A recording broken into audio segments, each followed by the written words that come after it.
Risk. It's a scary word, especially when we start adding descriptors like volatility and unpredictability. Many business leaders avoid even talking about risk. But as project managers, we need to have those conversations and embrace risk management. Because if we don't manage risks, they'll create chaos in our projects.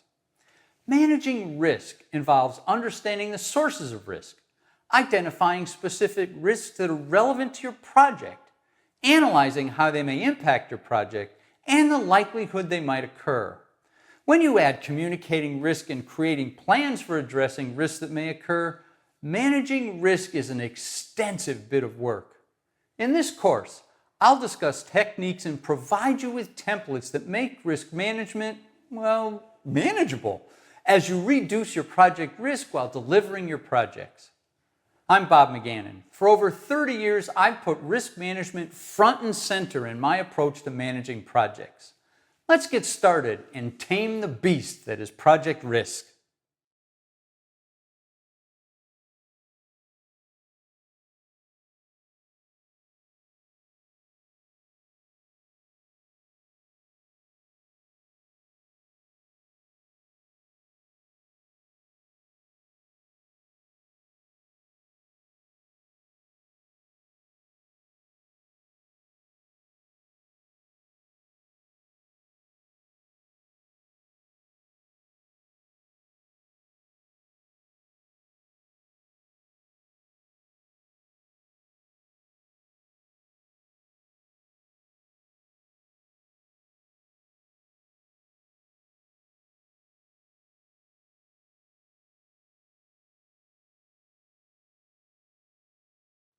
The only thing wrong with my future predicting crystal ball is it doesn't work.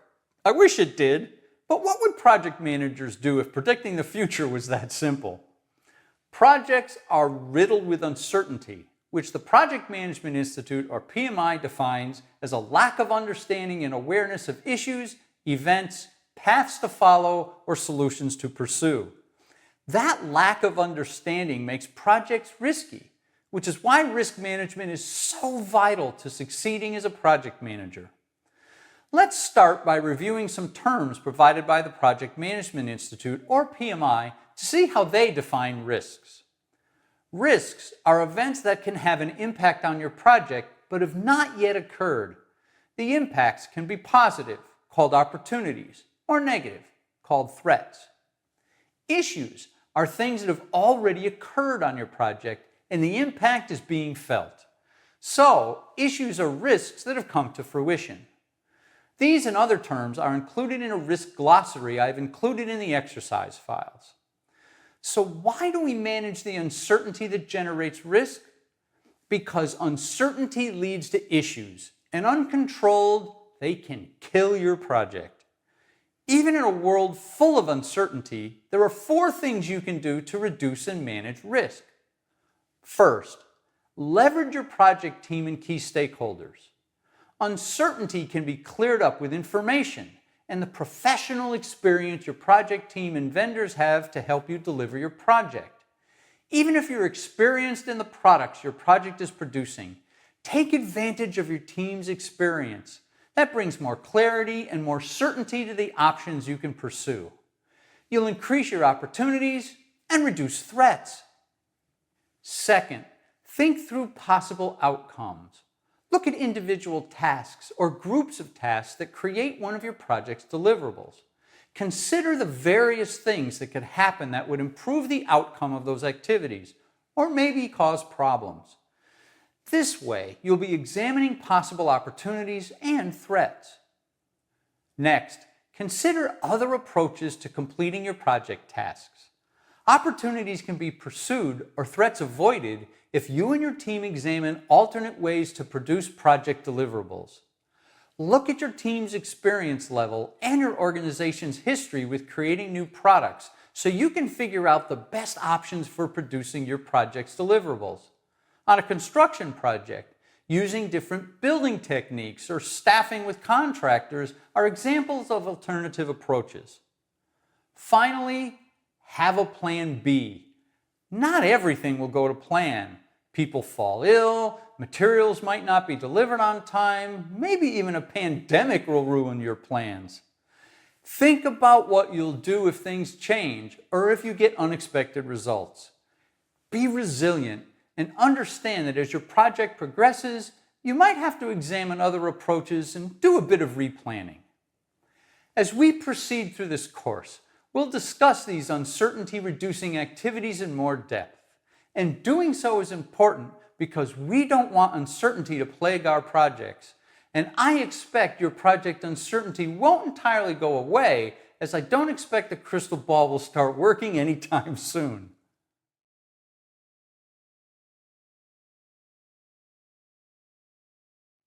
Digitization leader and author Pearl Zhu said, "In business, complexity both drives innovation and hinders it." She could have been talking about projects. Some projects are inherently complex, like the new air traffic control systems in the United States and Australia that are in the process of being built.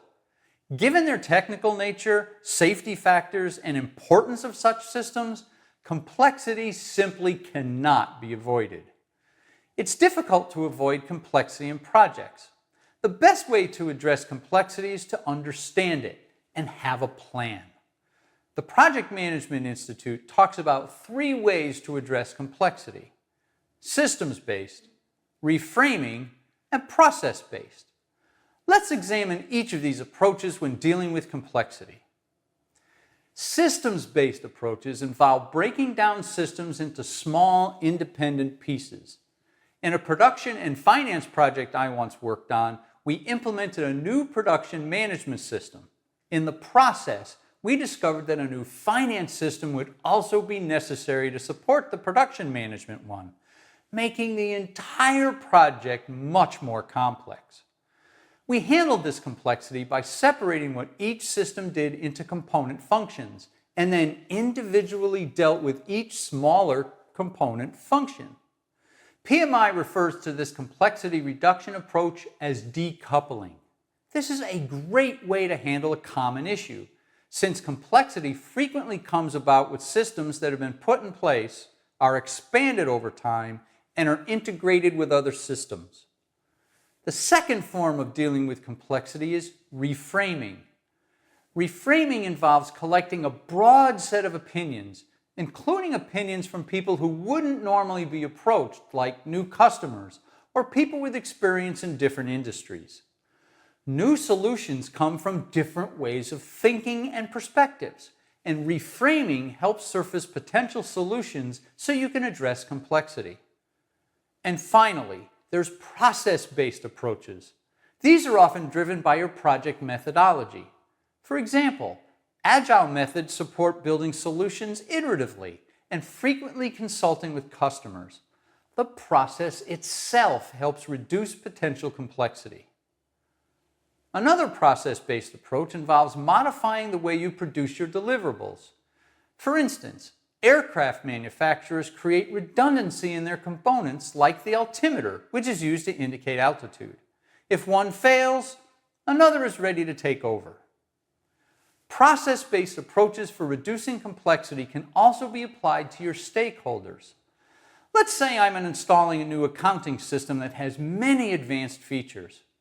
To help make sure the new system is maximized, you can train select users on the details of the advanced features. This optimizes the use of the new accounting system. For further examples, check out the risk complexity examples matrix I've included in the exercise files. So, while complexity is present, there are good everyday tactics we could use to deal with that complexity. And maybe, just maybe, if we do that well, Pearl Zhu's quote won't come to pass, and complexity won't hinder your business innovation.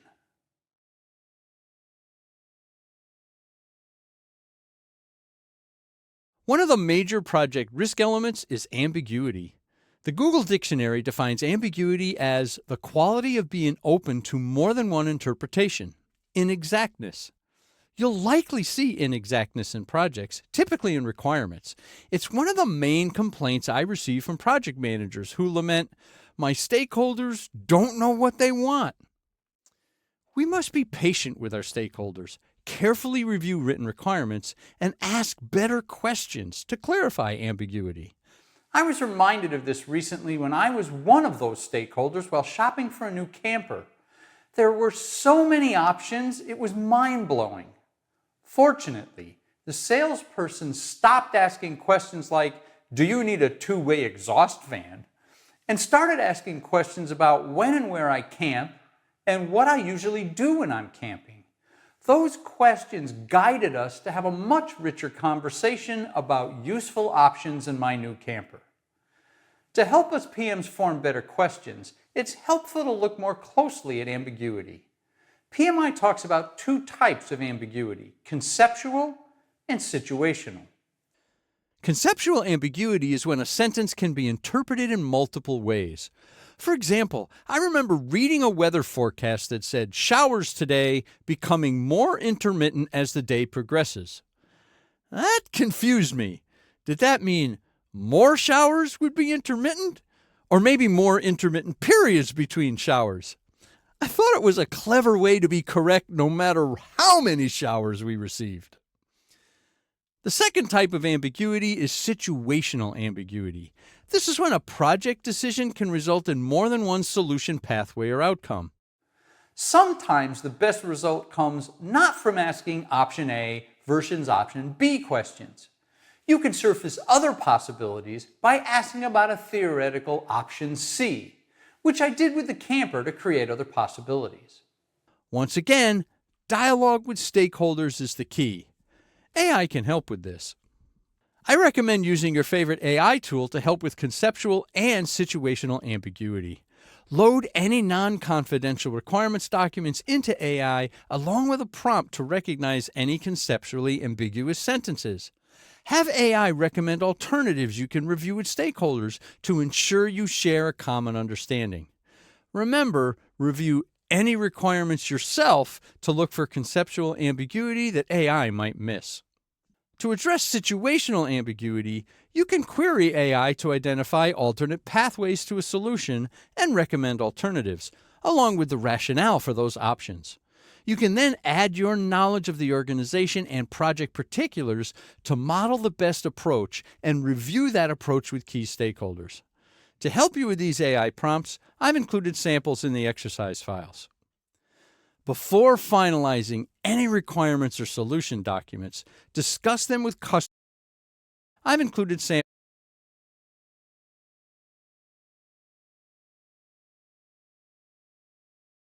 in the exercise files. Before finalizing any requirements or solution documents, discuss them with customers to get their perceptions.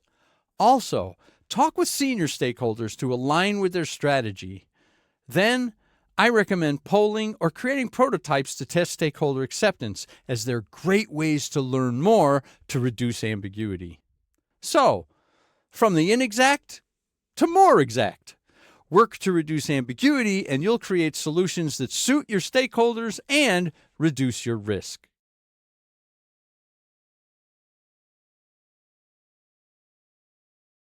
Former governor of the U.S. state of Alabama, William C. Oates, said, "Rapid change of conditions in all human affairs bring unexpected results." And, you guessed it, rapid change introduces volatility to projects, and those unexpected results create risk for our projects. Common factors that change on a project are key stakeholders, available skill levels, sponsor expectations or concerns, technology, and risks that come to fruition. It's rare to deliver a project and not have to deal with at least one of these changes. And risks that come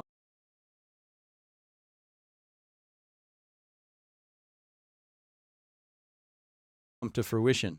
It's rare to deliver a project and not have to deal with at least one of these changes because we deliver projects in a world of volatility. But it doesn't have to drive you crazy. Being prepared for a bit of volatility can help you deliver your project and keep your sanity. Here are my top tips. Keep a one-page project purpose and status summary up to date. I've found that when key stakeholders, especially your sponsor, changes, the quicker you get to them and discuss the project, the fewer changes and issues you'll have to deal with. Without your summary, that key stakeholder will form their own, often uninformed opinions, and you'll deal with more challenges and volatility. Have a single-page presentation that describes the outcome your project will provide to the organization, the projected costs and timeframes, what resources each key stakeholder must contribute, and the current status against baselines. You'll be able to answer most questions a new key stakeholder might pose and convey a sense of control over your project. Understand available staffing options and impacts.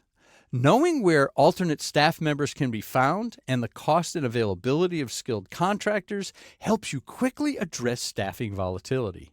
Being told a staff member will be removed from the project is gut-wrenching. Often, little can be done to change that decision. However, quickly responding to losing a staff member with the impacts on cost and schedule can help deter those unwanted changes. It'll also allow you to process change requests to obtain the resource with the right skill. Get to know your sponsor. Every sponsor I've worked with had at least one prevalent concern to address. For some, it's the schedule. Others are very cost conscious, preferring to reduce scope versus having a cost overrun. Another sponsor was good at dealing with project issues, but only if he knew about them in advance from the project team and wasn't blindsided by his manager.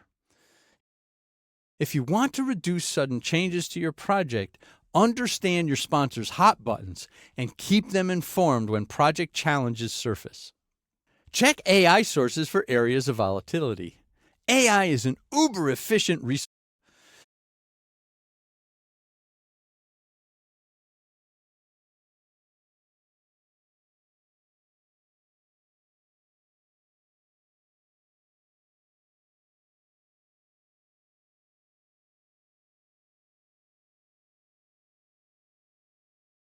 You might not get many new ideas, but even one that gives you a bit of foresight is well worth the effort.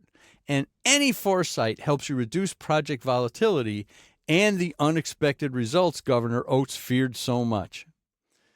The exercise files include a sample of a one-page project status summary and a sample prompt for identifying project volatility.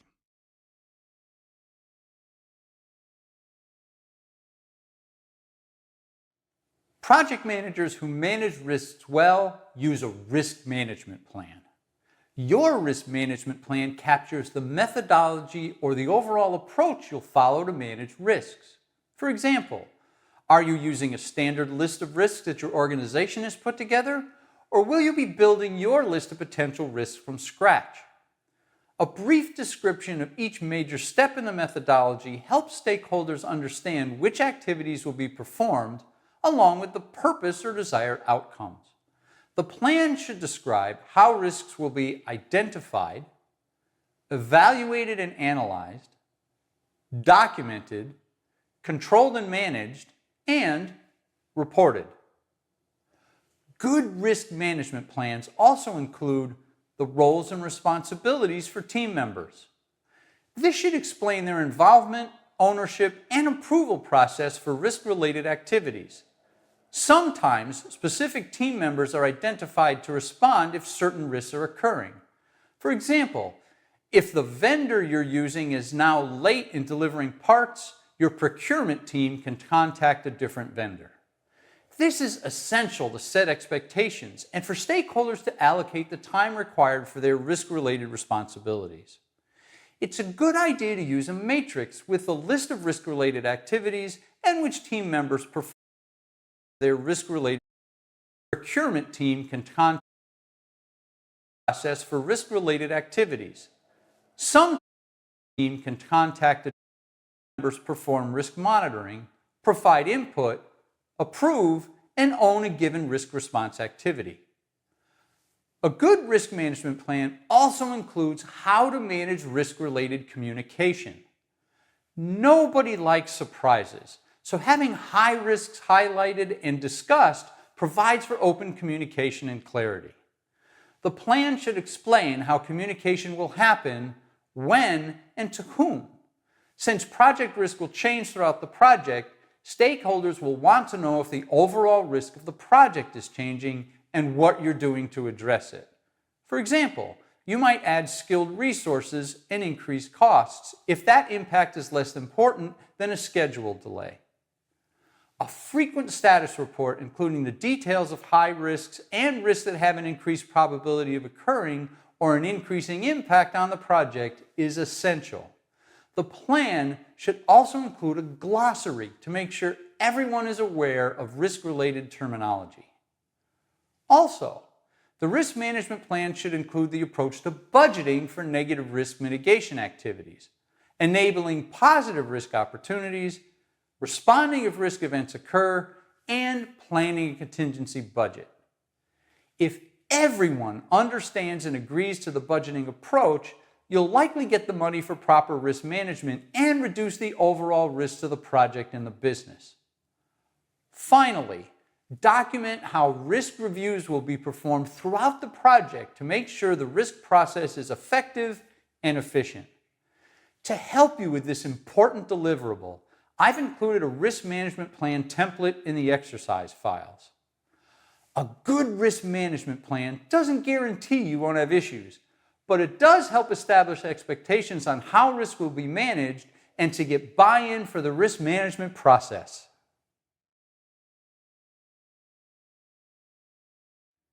You can't solve or prevent a problem unless you know it exists. Risks are similar. You can't plan responses unless you identify them. So risk identification is crucial for successful project management.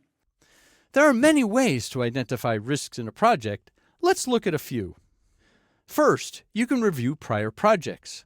Look at project records to understand the risks and issues that surfaced. Issues are risks that were never mitigated, so look at the issue register as it will identify potential risks for your project.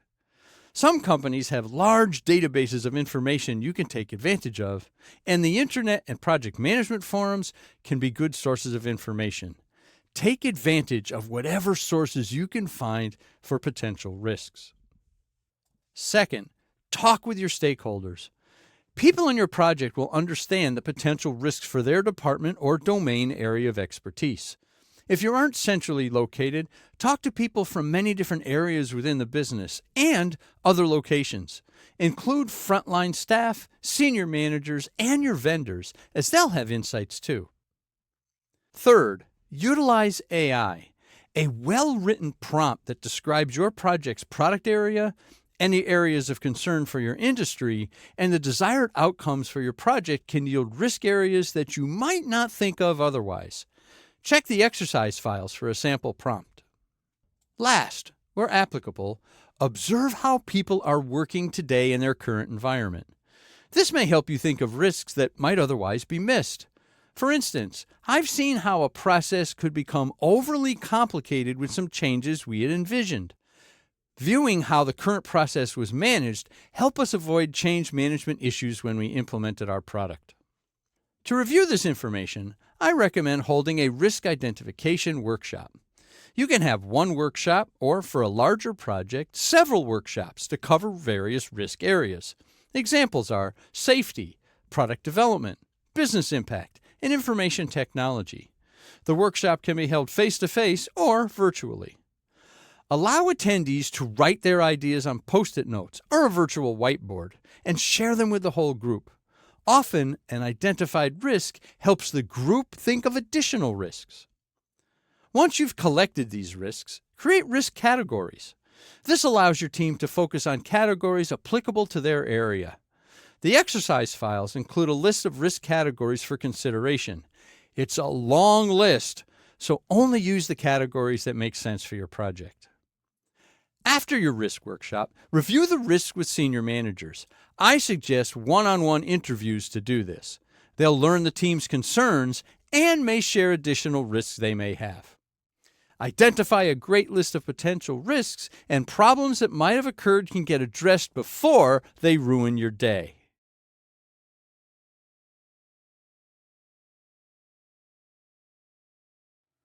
As project managers, we want to decrease exposure to negative risks, also known as threats.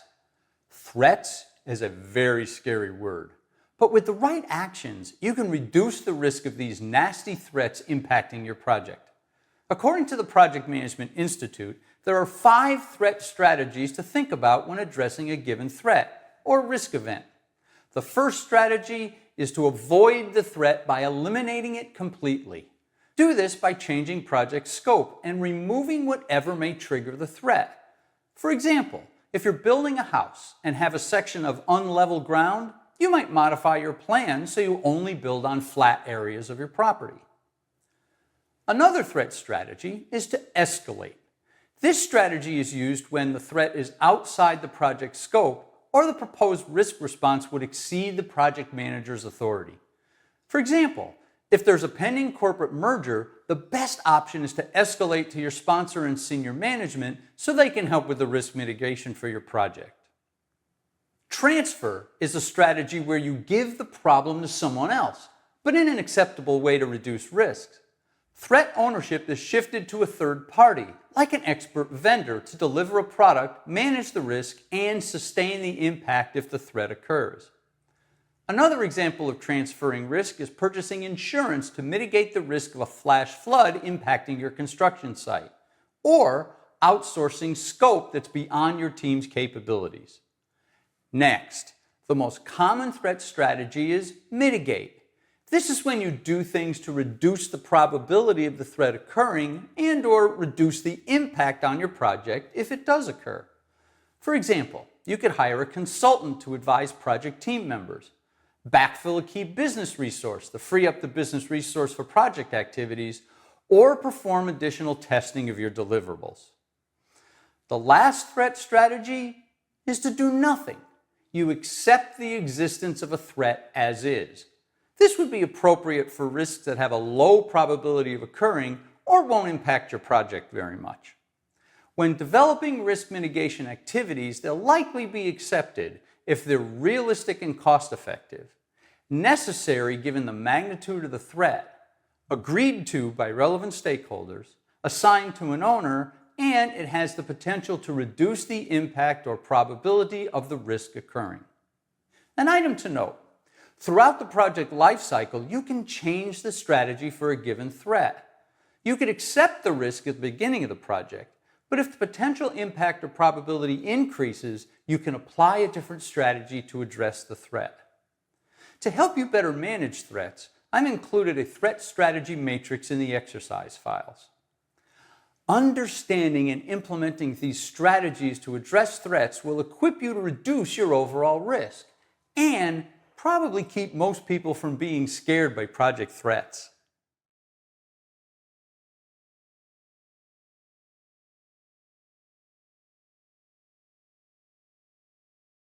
When we think of risks, our natural tendency is to think about the negative things that might impact our project. One of the most underused disciplines of project management is managing positive risk. Things like delivering your project under budget or ahead of schedule. Positive risks are also called opportunities. As project managers, we want to increase our exposure to opportunities because they have a positive impact on project objectives. According to the Project Management Institute, there are 5 opportunity strategies to think about when addressing an opportunity risk event. The first strategy is to exploit the opportunity by making sure it happens. Let's say you want to include an expensive PC configuration in your project deliverables for high customer satisfaction. To exploit this opportunity, you assign a very experienced negotiator to work directly with the supplier to get the exact PC configuration on time at the best price. Another strategy is to escalate. This strategy is used when the opportunity is outside the project scope or the proposed risk response would exceed the project manager's authority. For example, if you buy products from overseas and you're exposed to changes in currency exchange rates, the best option is to escalate.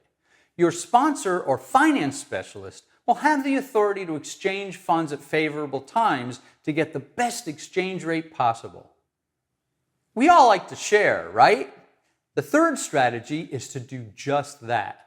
A share strategy is used to give ownership of an opportunity to a specialist contractor who's best able to capture the benefit of that opportunity. For example, you can hire an expert consulting firm to help you develop products more quickly and share some benefit like a bonus payment with that firm if you finish early. The enhanced strategy is used when you perform activities to increase the chances of a risk event occurring, or you increase the positive impact on your project if it does occur. Examples include purchasing equipment as late as possible if the costs typically drop over time, or obtaining a critical resource as early as possible to maximize benefits, or providing financial incentives to vendors to complete their scope early. Risk mitigation activities will likely be accepted when they're realistic and cost-effective, appropriate to the given opportunity to be gained, agreed to by relevant stakeholders, and assigned an owner. But lastly, you could do nothing. You accept the existence of an opportunity as is. If the opportunity happens to occur, then great. This would be appropriate for low risks. Throughout the project lifecycle, you can change the strategy for a given opportunity based on shifting risk levels on the project. To help you take advantage of opportunities on your projects, I've included an opportunity strategy matrix in the exercise files. With these strategies to address opportunities, you just might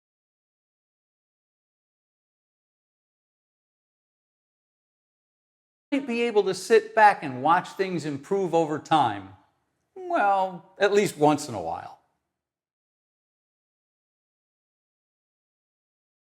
Imagine that you have two risks, both with a medium probability and medium impact if they occur. Do you focus on risk mitigation with the same intensity for both risks? Maybe not. Risk appetite helps us figure out which risks to focus on. Risk appetite is defined by the Project Management Institute, or PMI, as the degree of uncertainty an organization or individual is willing to accept in anticipation of an award. In other words, what benefits you're willing to reach for, uncertainty an organization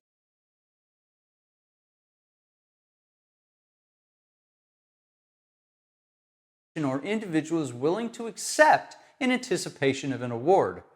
In other words, what benefits you're willing to reach for even though it involves some risk. It's also referred to as risk tolerance. When you understand your stakeholders' risk appetite, you can focus your risk mitigation activities accordingly. To understand your stakeholders' risk appetite, you need to ask specific questions. For example, if the project is behind schedule by 10%, is this acceptable? How about 15%? What about the budget? Is the risk appetite different? Maybe the tolerance for a cost overrun is only 5%. Common categories for which risk appetites can vary include safety, regulatory conditions, project scope, time and cost, product outcomes compared to business benefits, speed to market, deliverable quality, and the sustainability by which a product is produced and maintained.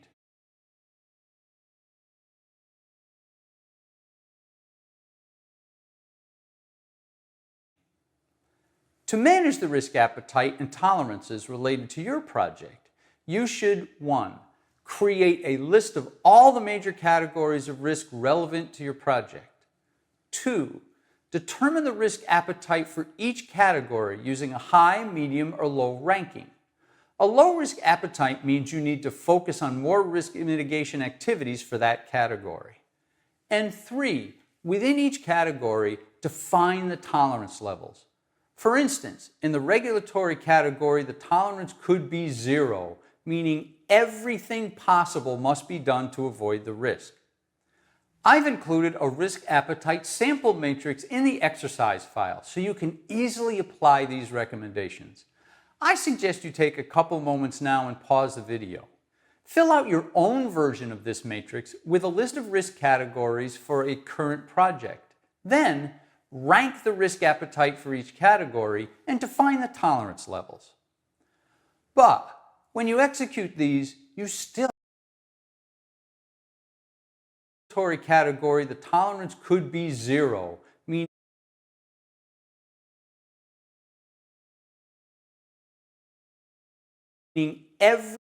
Pause the video. Fill out your own version of this matrix with a list of risk categories for a current project. Then, rank the risk appetite for each category and define the tolerance levels. But when you execute these, you still aren't finished. You also need to be mindful that tolerance levels can change as the project progresses. Let me tell you a story. While managing a project to implement a distributor's warehouse solution, the building's roof collapsed due to a severe storm. Before the storm, it was very difficult to get approval for disaster recovery-related activities, since the stakeholders' risk appetite was quite high. But after the storm, disaster recovery issues were front of mind, and suddenly the risk appetite was low. Adjustments were then applied to make sure appropriate measures were in place if a future disaster impacted the warehouse. Understanding stakeholder appetite and tolerance levels let the project manager prioritize and focus on the risks that are most important to keep stakeholders happy. And a happy stakeholder group makes for a happy project manager.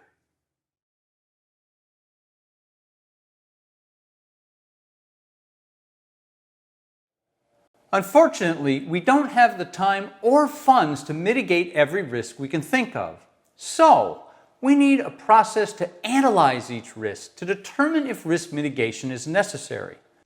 To analyze a risk, there are two key parameters to consider: the impact on the project if the risk occurs, and the probability that the risk will happen. The combination of these two parameters determines the amount of effort required to mitigate a given risk. This matrix is an example of a risk analysis approach based on impact and probability. You should change this matrix to suit your specific project risk at a given risk and the probability that the risk will happen.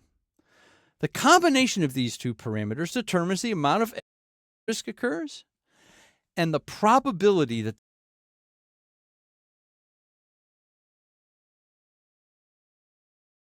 the risk will happen. The combination of these two parameters determines the amount of effort required to mitigate a given risk. This matrix is an example of a risk analysis approach based on impact and probability. You should change this matrix to suit your specific project risk tolerance levels. I've included a template for this matrix in the exercise files so you can apply this technique. If I have a risk with a high impact and a high probability of occurring, I will perform a deep dive analysis to reduce its impact or probability of impacting my project. For risks with a high impact on the project, even if the probability is low, I would monitor that risk very closely to determine if the probability is increasing. Initially, I would accept the risk and monitor for changes. I would also choose the appropriate mitigation activities up front to be ready to go if I need to take action. It should be noted that what constitutes low, medium, or high probability and impact should be determined in advance on a project-by-project basis in alignment with the organization's risk tolerances. If you're running an event like the Olympics, you can't miss the opening ceremony date, so the tolerance for delays would be 0. Here's an example using this matrix. I have a project that depends upon the timely delivery of materials, and I'm concerned that I won't receive essential materials on time. After performing some analysis, I determined that the impact of late delivery would result in an increase of 20% to the project timeline and 15% to the project budget. So, impacts are classified as medium. In addition, if I never receive the material, the cost would double due to the cost of alternate material required to complete the job, changing the impact to high. Further analysis has determined that the probability of a delay occurring is 30 or 40%, or a medium-level probability. Referring to the matrix, this indicates that I need a plan for mitigation activities. If there had been no impact or only a delay of a day or two, I wouldn't have planned for any mitigation activities, as the impact doesn't warrant the risk mitigation time and effort. Want a head start to compile a starter matrix for your project? Check out my sample prompt in the exercise files. We never have enough time or money to mitigate all risks. Instead, focus on the risks that have the most significant impact on your project or probability of occurring, and you'll have time to manage risk and focus on other factors to make your project successful. Having worked with project managers for many years, there's a noise I hate to hear coming from their offices. It sounds like this: "Oh no." When I hear that, it's never good news. Usually, it means a risk has become a reality. Dealing with that requires planning, action, and a budget. Many companies are good at identifying and analyzing risks, but hesitate when it comes to setting aside money to mitigate threats and exploit opportunities. By working with your sponsor to budget for this upfront, you won't need to go to the well every time a risk-related activity needs to be performed. The project budget should include contingency reserve funds to allow for uncertainty. According to PMI, contingency reserves are set aside to implement a planned risk response or to respond to risk events that happen. Contingency reserve can address time or budget impacts to the project and is typically set up for medium to high level risks. So, how do you get the funding required to perform risk response activities and mitigate your threats or exploit opportunities? One of the best ways to obtain funding for risk responses is to demonstrate how you will budget and use the funds, and how this reduces the overall risk to the project and the business.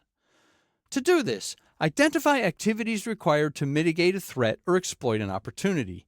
These are your risk responses. Risk responses are tangible activities that you can include in your project plan. For example, you may hire a consultant, buy additional insurance, provide cross-training for project team members, engage 2 vendors instead of 1, or backfill a critical business resource. You need to estimate the cost for each activity to determine the budget you'll need to perform risk mitigation. Next, work with your sponsor to allocate the contingency reserve to address risks that may not be successfully mitigated and would need to be addressed as the project progresses. Ideally, as a project manager, you'll have direct access to the contingency reserve funds once funded and agreed by the sponsor. In any case, let your sponsor know when you dip into contingency reserves and why. Transparency is important so your sponsor is aware of what's happening. The final step in risk budgeting is allocating a management reserve. This is money set aside for unknown risks and issues that surface. The management reserve addresses unforeseen work that is within the project scope. The management reserve amount should be agreed to and funded in the early stages of the project. Note, the sponsor typically controls the allocation of management reserve funds. Want help determining what contingency amounts should be for your specific project? AI can help. Check out the exercise files for a sample prompt. Nobody likes to blow out their budget or schedule, so if you plan up front for the possible "oh no" situations, you can have funds budgeted and built into your project plan.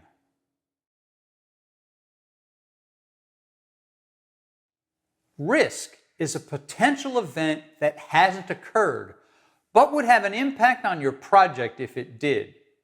Not all risks are created equal, however.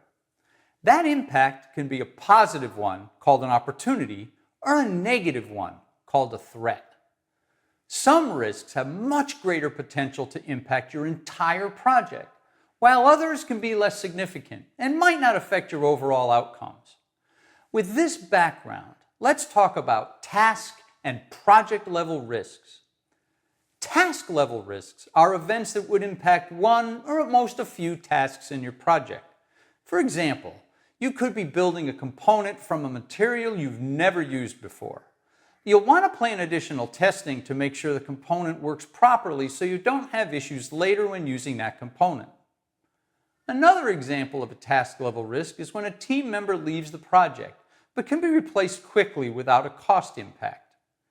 Task-level risks are significant enough that you should address and manage them properly so the impact can be controlled and the outcome optimized. Project level risks are things that could happen that can have an immediate notable impact on project outcomes. An example of a project level risk is when a construction project depends on a particular type of treated wood being available to produce critical products. If that treated wood becomes unavailable or delivery is significantly delayed, the business case for the project might be shattered. On the other hand, if the project team can negotiate a lower price for the wood, there would be a significant opportunity to reduce project cost. Project level risks must be monitored closely. In fact, in some cases, I've asked a team member to specifically monitor the status of these risks to help make sure opportunity risks, the positive ones, occur, or to reduce the threats of impacting the project. Keep in mind, it isn't as simple as categorizing task and project level risks and leaving it at that. Task level risks can become project risks if they go unmanaged or undetected. Going back to the team member leaving the project, if a replacement isn't secured, there can be a delay completing tasks to the point where they greatly impact the project schedule. Opportunities can also expand from task to project level if the positive change means that project goals and targets are enhanced or exceeded. For example, if the treated wood could be replaced with a plastic that looks as good, lasts longer, and is cheaper, you could realize a significant opportunity at the project level. With these potential risk events, it's important to monitor overall risk as your project progresses. I've included an overall project risk assessment template to help you monitor project level risk. The best project managers consistently produce an overall risk measurement for a project from inception through to project closure.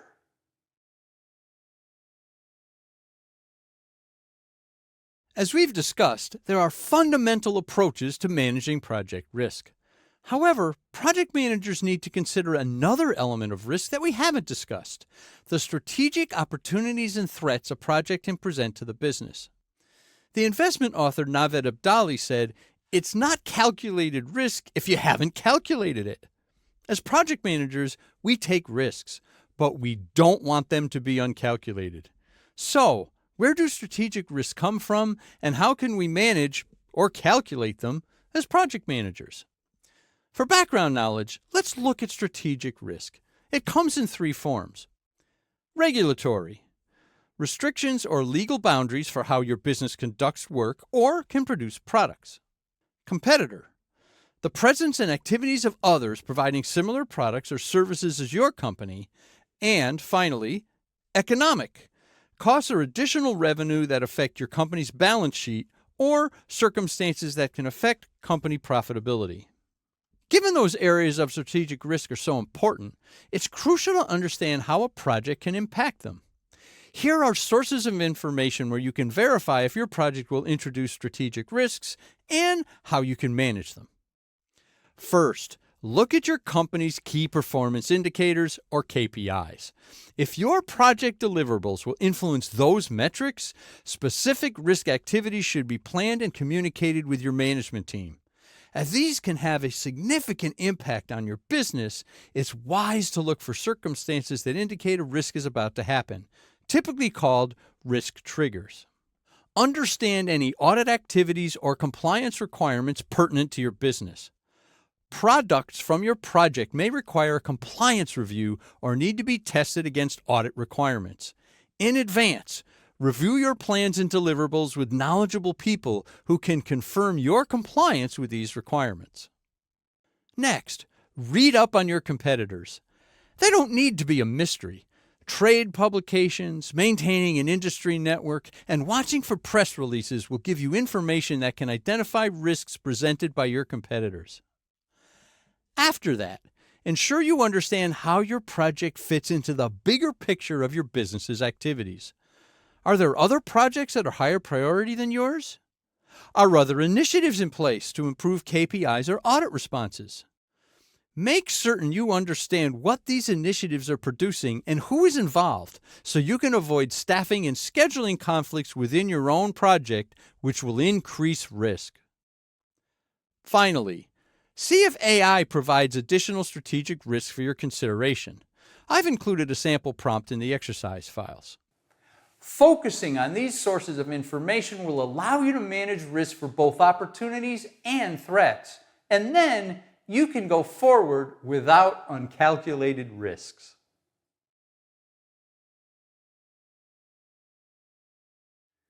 One of the most difficult things project managers must deal with are unknown unknowns. An unknown unknown is something you don't expect, and information about how it might impact you is also unknown. While difficult, these elusive risks can be managed. While that sounds crazy, bear with me for a minute. I'm going to share some actions to deal with those annoying unknown unknowns. But first, some examples might be helpful. One risk is that team members might get sick and miss deadlines. While we don't know when or if that might happen, we know this is possible. This is a known unknown.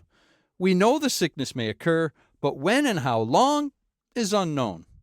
Also, a massive sinkhole appearing out of nowhere could derail your construction project. Or something like a pandemic could suddenly grip the world and we don't know the impact on lives and livelihoods.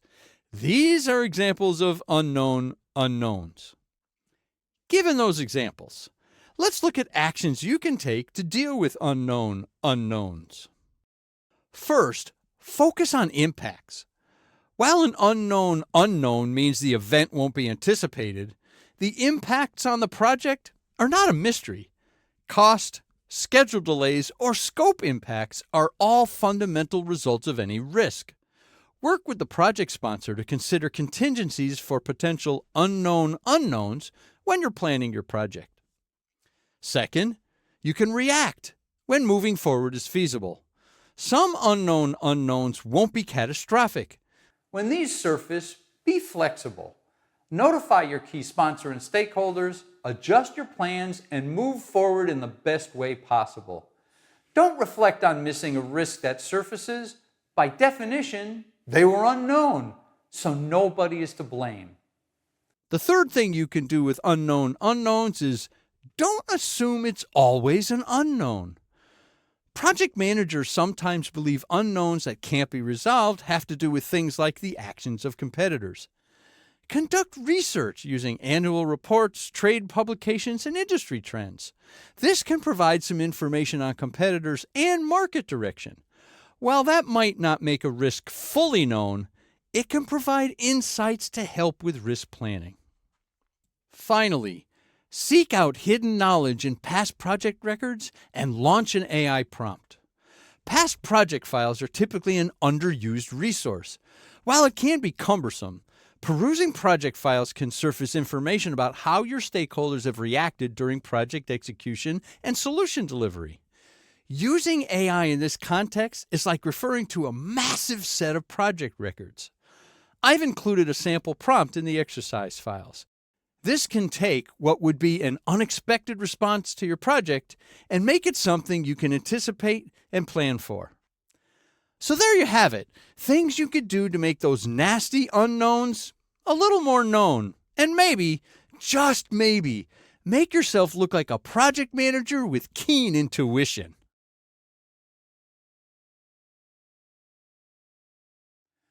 I'm not much of a car expert, but I know one thing.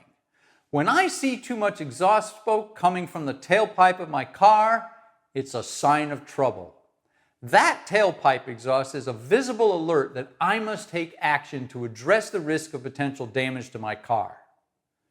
In risk management, that exhaust is called a risk trigger, an event or circumstance that a risk may be occurring.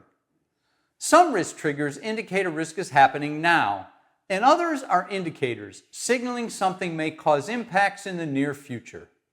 Here are a couple common triggers which indicate risks are happening now.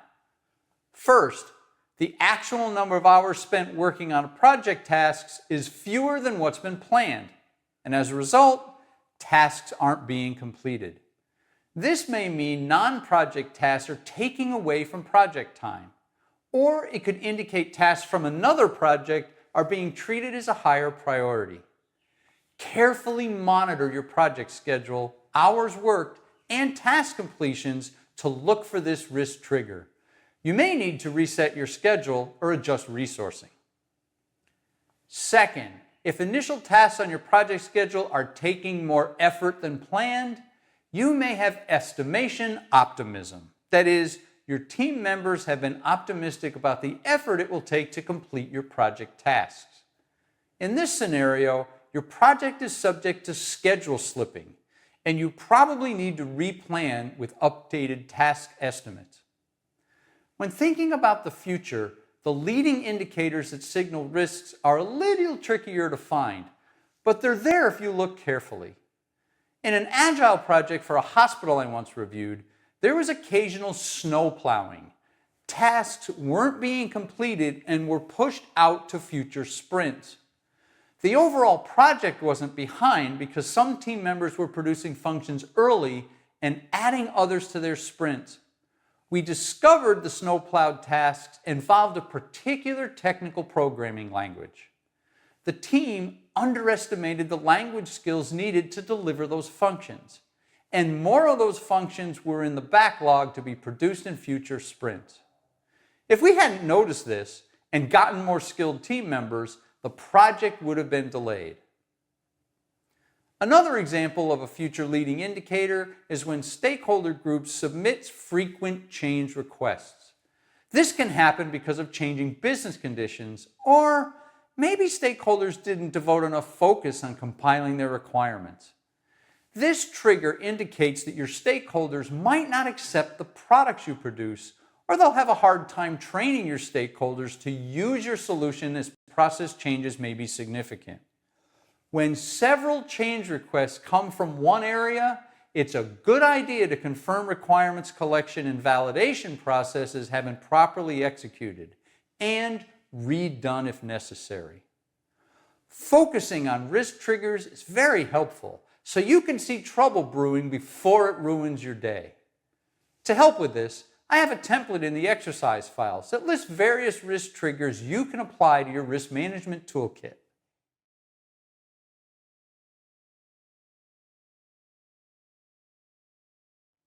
Author and speaker Simon Sinek said, "We crave explanations for most everything, but innovation and progress happen when we allow ourselves to embrace uncertainty." Delivering a project definitely involves embracing uncertainty.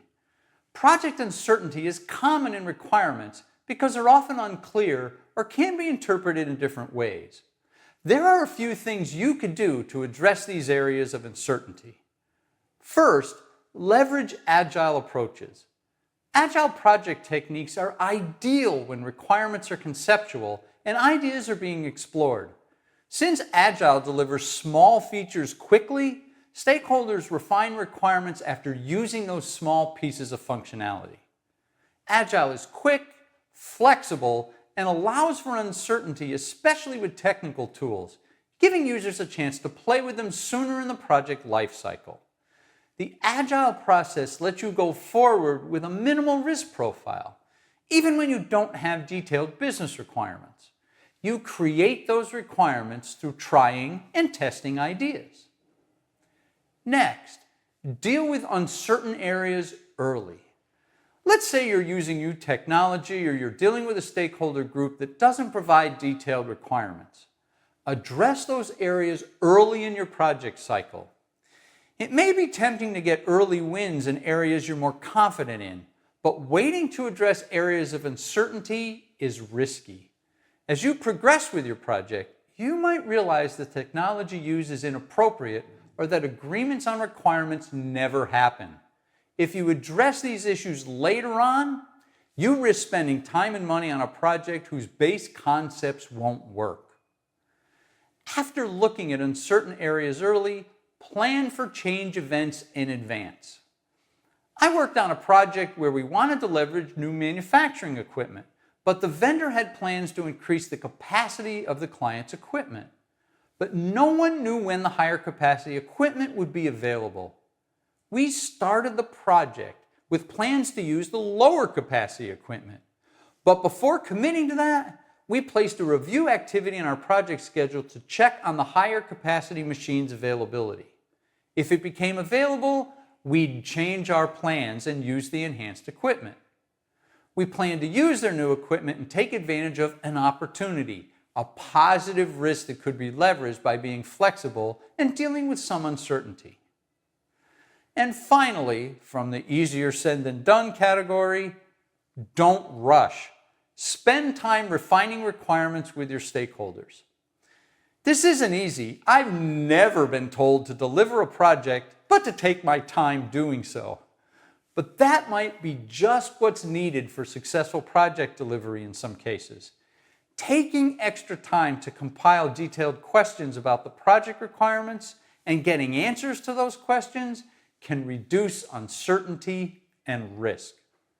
Follow these tips and you're likely to do as Simon Sinek suggested, making innovation and progress happen, even in the presence of uncertainty.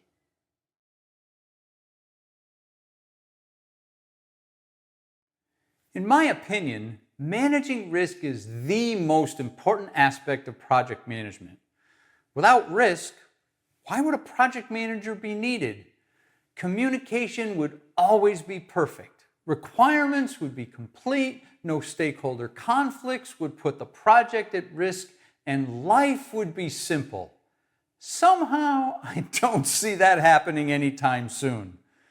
The key is to respond to risks in a way that optimizes the project's outcomes. That's what PMI, in their Project Management Body of Knowledge 7th edition, commonly called PMBOK, establishes as the risk standard. The risk standard states that project managers should continually evaluate exposure to risk, both opportunities and threats, to maximize positive impacts and minimize negative impacts to the project and its outcomes. So, as project managers, we're expected to optimize the way we respond to risk. Optimal responses to risk have certain characteristics. First, they need to be appropriate for the risk's significance. So major action isn't required to address a risk that will cost you $10 if it occurs. But major action should be launched if an unaddressed risk will cause your project with a critical deadline to be several months late. Next, the risk response should be cost-effective. Don't spend $1,000 to avoid a risk that will cost $50 if it occurs. Then, risk responses should be realistic. For example, it isn't appropriate to make a simple project significantly more complex with your risk response. I once had a stakeholder propose that we stop a project midway and take an entirely different direction to reduce the risk of delivering a solution. He wanted to use a brand new technical platform to deliver a solution. He tried to justify his proposal, saying it was economical, but it wasn't a realistic way to address the risk. It was a massive change that would have required us to stop and redefine the entire project. Valid risk responses can be readily executed in a short time frame with an approach that's easy to understand. Also, risk responses should be agreed to. Relative to risk, project stakeholders should always understand what you're doing, why you're doing it, and agree to your solution. Finally, you should appoint an owner to manage and monitor each risk response. Sometimes this will be the project manager, but it could also be owned by an important stakeholder, a technical team member, or a manager that's closest to the risk situation. Compiling all of your risk and the information we've discussed in this video in one place is very useful. I've included a risk register template in the exercise files to help. These characteristics of optimal risk responses are great to keep in mind and use to evaluate risk-related actions. Here's an opportunity to practice applying these principles. Think about some risks you have on a current project. Pause the video and write down 3 optimal risk responses and the characteristics of those responses. To give you a chance to develop risk responses using these characteristics, the next 6 videos provide risk scenarios and solutions you can use, giving you more opportunity to practice.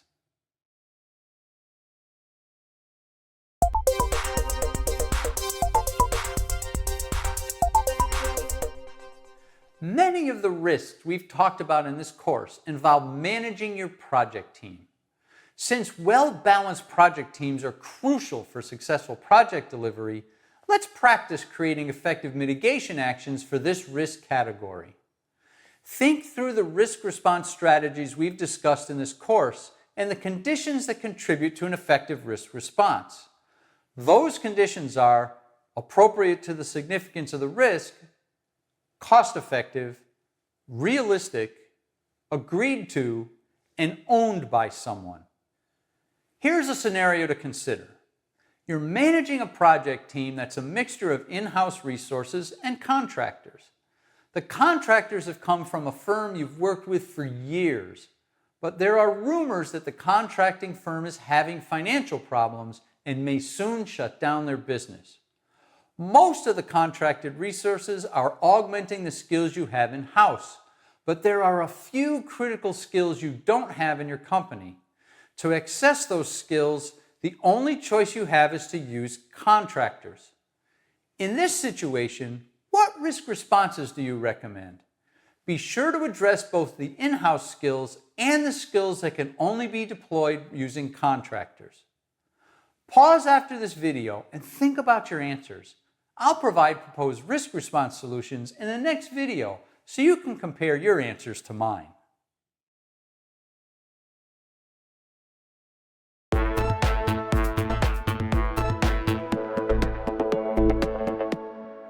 In the last video, I described a scenario and asked you to recommend appropriate risk responses to address the situation. Here's the scenario. You're managing a project team that's a mixture of in-house resources and contractors. The contractors have come from a firm that you've worked with for years, but there are rumors that the contracting firm is having financial problems and may soon shut down their business. Most of the contracted resources are augmenting the skills you have in-house, but there are a few critical skills that you don't have in your company. To access those skills, the only choice you have is to use contractors. In this situation, there are significant risks that could prevent you from completing the project on time or at all. Here are the risk responses I'd recommend in this situation. First, I'd assign someone from my procurement organization to speak with the contracting firm about the rumors and to talk about the possibility of hiring those contractors if the firm does indeed go out of business. Another option is for the procurement and management teams to look at contracting directly with the individuals most important to the project. If the above options aren't possible, I'd try to get the resources from a different firm. This isn't ideal, but if the existing contracting firm can't assure that they'll be able to provide resources and you can't get those resources directly on your own, other options need to be evaluated.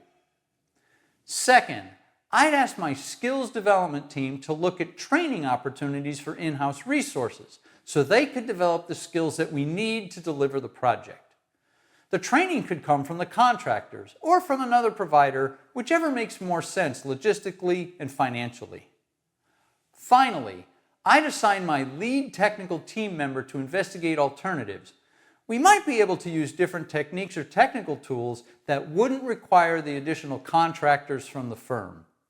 This might take longer or not deliver all the capabilities currently in plan, but this is probably better than not being able to deliver the project at all.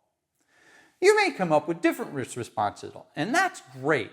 The idea is to improve your chances of delivering against your stakeholder expectations with minimum delay or impact on the project scope.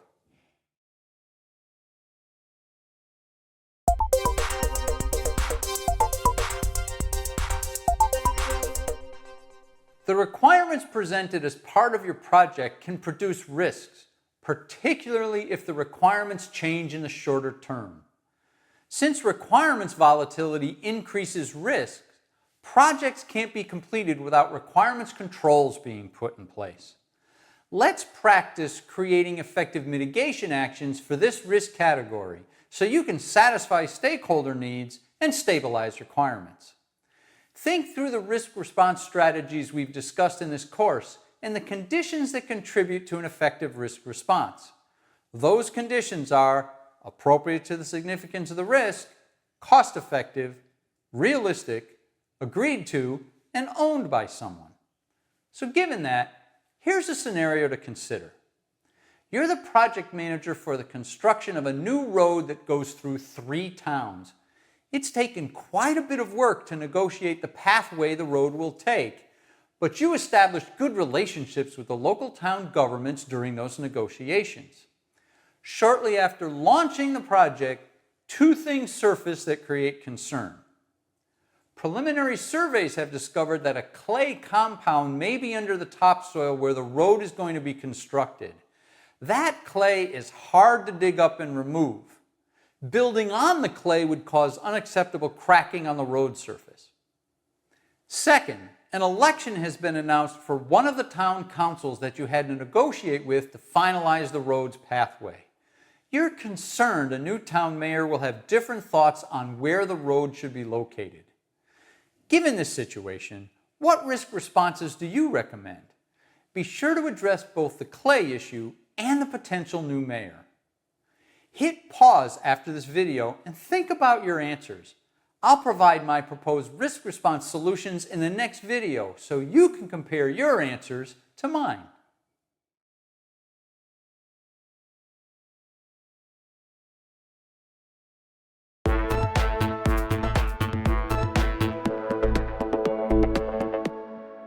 In the last video, I described a scenario and asked you to recommend appropriate risk responses to address the situation. Here's the scenario. You're the project manager for the construction of a new road that crosses through 3 towns. It's taken quite a bit of work to negotiate the pathway the road will take, but you established good relationships with the local town governments during those negotiations. Shortly after launching the project, 2 things surface that create concern. Preliminary surveys have discovered that a clay compound may be under the topsoil where the road is going to be constructed. That clay is hard to dig up and remove. Building on the clay would cause unacceptable cracking on the road surface. Second, an election has been announced for one of the town councils that you had to negotiate with to finalize the road's pathway. You're concerned a new town mayor may have different thoughts on where the road should be located.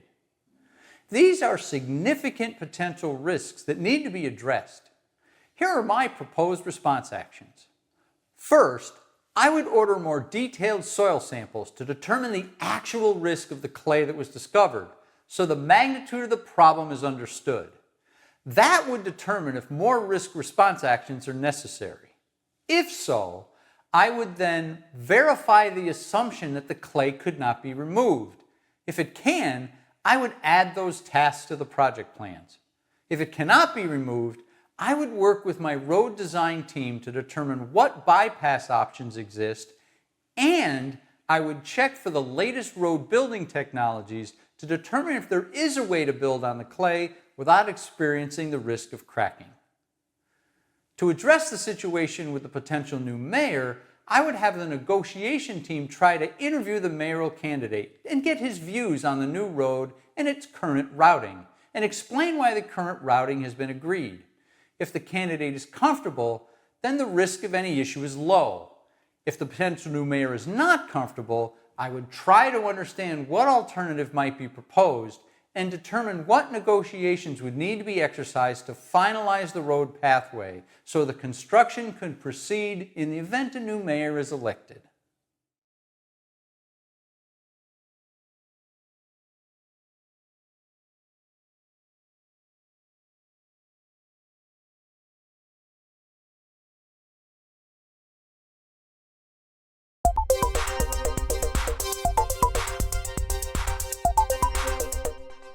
Many of the risks we've talked about in this course involve dealing with the technology you need to deploy and the effect it will have on stakeholders. Technical and change management risk elements that come with deploying new technology require proper planning. Let's practice creating effective mitigation actions for this risk category.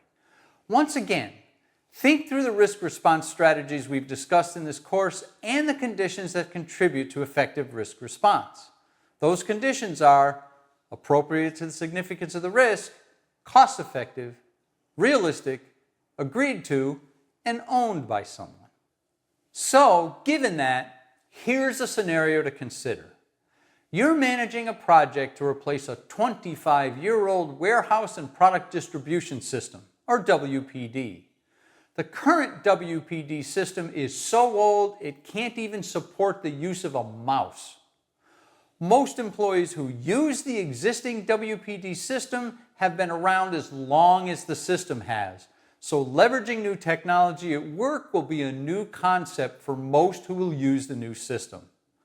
Also, deploying the proposed new WPD system will require your IT group to obtain new skills, which are hard to come by in the marketplace.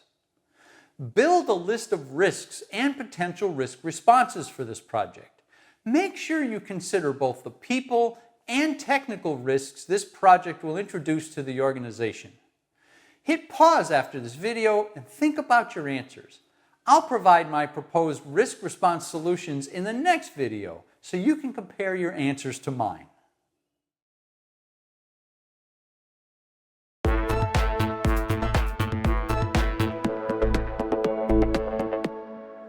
In the last video, I described a scenario and asked you to recommend appropriate risk responses to address the situation. Here's the scenario. You're managing a project to replace a 25-year-old warehouse and product distribution system, or WPD. The current WPD system is so old it can't even support the use of a mouse. Most employees who use the existing WPD system have been around as long as the system has, so leveraging new technology at work will be a new concept for most who will use the new system. Also, deploying the proposed new WPD system will require your IT group to obtain new skills, which are hard to come by in the marketplace. Given this situation, there are significant risks that can create trouble for the project. Here are the risk responses I'd recommend in this situation. First, the shock of having to do with a big new system must be addressed. Have your technical and business representatives, directed by a team leader, walk through the processes in the new system, step by step, so team members are less overwhelmed by the change that will be coming with the new system. This may not be an uncommon task or an atypical risk response, but the detail required for this is the difference in this situation. Second, talk with others that have implemented the new system in other businesses. Get their advice about the technical challenges so your staff can be prepared to implement and support the new system. Plan training in advance by working with the software vendor. As a contingency, have funds allocated to hire a contractor to join your technical team if needed to support the new system until your staff gets up to speed. Third, let users get used to using the new technology by opening a new systems lab. This would have easy and fun to use applications, things like games or small systems related to the project's business. Staff members could come in and literally play with the new technology, with or without guidance. This would bring people up to speed on what to expect from new user interfaces, use of a mouse or touchscreen technology, and other aspects that will make the new system less new to stakeholders. In short, these risk mitigation actions have a common theme. They strive to make a new system seem less new or unique once it's implemented.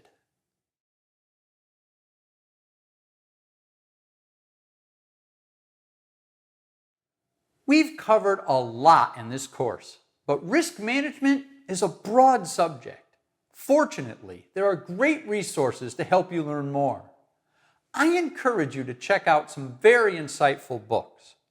Risk Upfront: Managing Projects in a Complex World by Adam Joseph and Bad Rubenstein is a great book that addresses risk concepts that can be applied to any project. It also considers events inside and outside of your project organization. Practical Project Risk Management 3rd Edition, The Adam Methodology by David Hilson and Peter Simon provides a structured approach to managing risk on various project types. The Project Management Institute at PMI.org has also published a practice standard for project risk management. But the best source of risk management knowledge will always be your project management peers who have worked in your industry and with your clients. Talk to them and ask for their insights and help. I also recommend creating a repository of your risk plans and how they could have been improved. This personal library of risk information is the best source for accumulating and increasing your risk management prowess. I hope you've picked up some great tips from watching this course.